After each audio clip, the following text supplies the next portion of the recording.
मेरे भाई गर्मी बहुत है, आप पिछले 1 घंटे से यहां पे मौजूद हैं और मैं समझ सकता हूं कि आप कितनी मुश्किल से इस कंजेस्टेड जगह में इतनी बड़ी तादाद में खड़े हैं, क्योंकि नया पाने की चाहत में पुराना छूट जाता है। तुझे अपनाऊं तो मुझसे जमाना रूठ जाता है। नया पाने की चाहत में पुराना छूट जाता है। तुझे अपनाऊं तो मुझसे जमाना रूठ जाता है। मोहब्बत पढ़ने लिखने में बहुत आसान है, लेकिन मोहब्बत को निभाने में पसीना छूट जाता है। आप भी वो मोहब्बत निभा रहे हैं, मैं भी वो मोहब्बत निभा रहा हूं। यहां व्यापारी वर्ग बैठा है, यहां दुकानदार साथी बैठे हैं, काम करने वाले लोग बैठे हैं, अपने हाथों के हुनर से रोजी कमाने वाले लोग यहां खड़े हैं। मैं आपसे एक बहुत छोटा सा वाकया आपको सुनाना चाहता हूं। महान बादशाह सिकंदर ने जब यूनान फतेह किया, बहुत संजीदगी से सुनना मेरी बात को, बाद में आपको शायरी भी सुनाऊंगा, लेकिन पहले थोड़ा संजीदा गुफ्तगू कर लूं।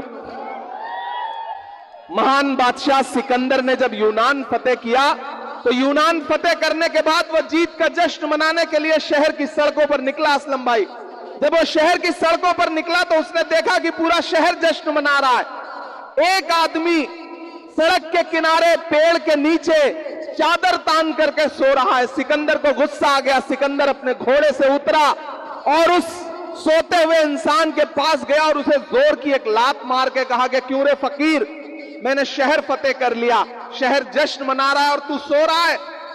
उस इंसान ने उनींदी आंखों से सिकंदर की तरफ देखा और देख करके कहा कि शहर फतेह करना बादशाहों का काम है, लेकिन लात मारना गधे का काम है। क्या खुदा की कायनात में इंसानों की इतनी कमी हो गई है जो उसने बादशाहत ऐसे शख्स के हाथ में सौंप दी जो लात मारता है? मुझे बताओ मुंबई वालों कि 10 साल में लात तो हमको आपको भी पड़ी है ना। कभी महंगाई की लात पड़ी, कभी नोटबंदी की लात पड़ी, कभी जीएसटी की लात पड़ी, और सबसे बड़ी जो लात पड़ी वो लात है नफरत की। उस नफरत के खिलाफ अगर इस मुल्क में किसी एक शख्स ने सबसे बड़ी लड़ाई लड़ी है तो उसका नाम राहुल गांधी है।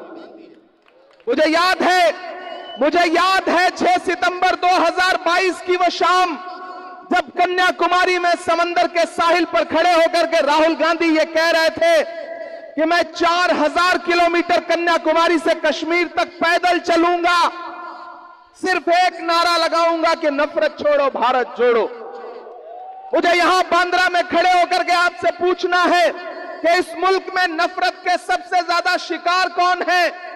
कौन सी भीड़ किस चौराहे पर, किस ट्रेन में, कब लिबास देख करके हमको आपको मार दे, कोई कह नहीं सकता। नफरत के शिकार सबसे ज्यादा कौन है? हम हैं, आप हैं। उस नफरत के जिम्मेदार कौन है? वो दिल्ली के हाकिम हैं, जिन्होंने नफरत को बढ़ाया, उसे रोकने का काम नहीं किया। मैं आपसे ये कहना चाहता हूं मेरे भाई कि एक तरफ नफरत बढ़ाने वाले लोग खड़े हैं और एक तरफ अपने पैर के छालों की परवाह किए बगैर 4000 किलोमीटर चलता हुआ राहुल गांधी खड़ा है। मैं उनके साथ चला हूं, मैंने उनके कंधे से कंधा मिला करके अपने कदमों से बिना पांव के छालों की परवाह किए बगैर हिंदुस्तान की सड़कें नापी हैं। जब मैं उनके साथ चलता था तो मुझसे लोग कहते थे कि इमरान साहब आप तो शायर हैं, आप क्या कहेंगे? तब मैं शेर पढ़ता था कि जो हर जालिम से टकराएगी वो आंधी बनाऊंगा, नए अंग्रेज आए हैं नया गांधी बनाऊंगा। मैं चला हूं उनके साथ और आज यहां खड़ा होकर के आपसे ये कह रहा हूं मेरे भाई कि ये चुनाव कोई मामूली चुनाव नहीं है, ये नाली, सड़क और पानी का इलेक्शन नहीं है। अगर आपको लगता है कि ये इलेक्शन कोई मामूली इलेक्शन है तो गलतफहमी के शिकार हैं आप। ये इलेक्शन हिंदुस्तान के संविधान को बचाने का इलेक्शन है और कांग्रेस पार्टी ने आपकी बेटी, आपकी बहन वर्षा गायकवाड़ को अपना नुमाइंदा बना करके, आपका कैंडिडेट बना करके आपके बीच में भेजा है। मैं उस बहन के लिए अपना दामन फैलाने के लिए यहां पे आया हूं। मेरे भाइयों, एक बात याद रखिएगा कि भाजपा संविधान बदलना चाहती है, लेकिन कांग्रेस पार्टी संविधान बचाना चाहती है और आपको हुकूक देना चाहती है। भाजपा के नेता मैंने सुना है कि मुंबई में घूम घूम करके वोट मांगते हुए, चाहे वो प्रधानमंत्री हो चाहे वो होम मिनिस्टर हो, कहते हैं कि बताओ 70 साल में कांग्रेस ने किया क्या है। वो पिछले दिनों में पार्लियामेंट में बैठा था सामने से प्रधानमंत्री नरेंद्र मोदी जी भाषण दे रहे थे। उन्होंने कहा, बताओ कांग्रेस वालों तुमने 70 साल में क्या किया है। इधर खड़गे साहब बैठे थे, उन्होंने मेरी तरफ देख के कहा, इमरान मत बताना, जो बताओगे ये उसको भी बेच देंगे, इनका काम सिर्फ बेचने का है। ये सिर्फ बेचने वाले लोग हैं। आज भाजपा कहती है कि 70 सालों का हिसाब दो। मैं यहां खड़ा होकर के बांद्रा में कह रहा हूं, अरे जो सरकार अपना चलाया हुआ 2000 का नोट 7 साल नहीं चला सकी, वो हमसे 70 साल का हिसाब मांग रही है। जो सरकार अपना चलाया हुआ नोट नहीं चला पाई, वो देश क्या चलाएगी। प्रधानमंत्री ने नारा दिया था, बहुत हुई महंगाई की मार, अब की बार मोदी सरकार। याद है वो नारा 10 साल पहले? उस नारे की सच्चाई क्या रही?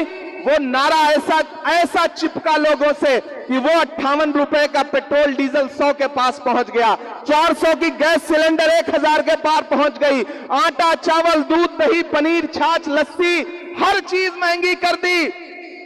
ये भाजपा की सरकारें वो सरकारें हैं जो अपनी पसंद की फिल्में तो टैक्स फ्री करती हैं, लेकिन कफन पर जीएसटी लगाती हैं।